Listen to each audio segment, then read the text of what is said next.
Welcome back. So still under indices. So we have few examples we want to solve. We have few examples. So probably like 4 or 5 questions.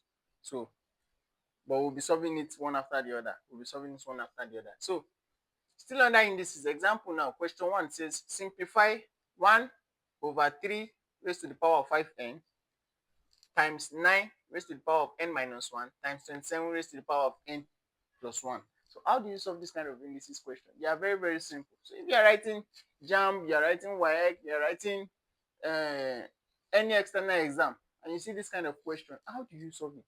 Either you're in the university, you're in the college, how do you solve this kind of question? It's very, very simple. Solution. Now, we have 1 over 3 to the power of 5n times 9 to the power of n minus 1 times 27 to the power of n plus 1. Now, how do we write this question? How do we solve this question? Now, you see that, okay, I told you one law under indices. I said when you have, let's say we have 3 raised to the power of minus 2. Another way to write this guy, is what? Anything raised to the power minus is what? 1 over. Then you have 3 raised to the power of that 2. But it will not be carrying the minus again because that minus have become 1 over, right? Hope you don't forget. So that is that about that. And if you want to change something like this, going back, it becomes this. It's still the same thing. Now, look at this question now. How do we rewrite this 1 over 3 raised to the power of 5n? I can write it and say 3 to the power of minus 5n. Is it not still the same thing? See, it's very, very easy. All these things are just steps. They are procedures. Once you know them, you know them. Now, you see that this 3 raised to the power of minus 5n, if I want to write it, I can write it as anything raised to the power minus is what? 1 over then 3 to the power of 5n. Is it not still the same thing? See, it's still the same thing. So don't be afraid. Don't be scared at all. Now, let's continue. Multiply by. Now, we have this 9 to the power of n minus 1. Don't worry, we are going to break everything down. Then 27 to the power of n plus 1. Now, this 9, I can write it and say 3 to the power of minus 5n times 3 to the power of 2. Is it not still 9? 3 to the power of 2 is still what? It's still 9. Then I have n minus 1. You put it inside bracket. Then times this 27 is still the same thing as 3 to the power of 3. Is it not still the same thing? 3 in 3 places is what? 27. Then into bracket, what do we have there before? N plus 1. You see, they are just very, very simple. Now, let's go. 3 to the power of minus 5n times 3 to the power of 2 times n will give us 2n. 2 times minus 1 is what? Minus 2 times 3 to the power of 3 times n, 3n. 3 times 1 plus 3, right?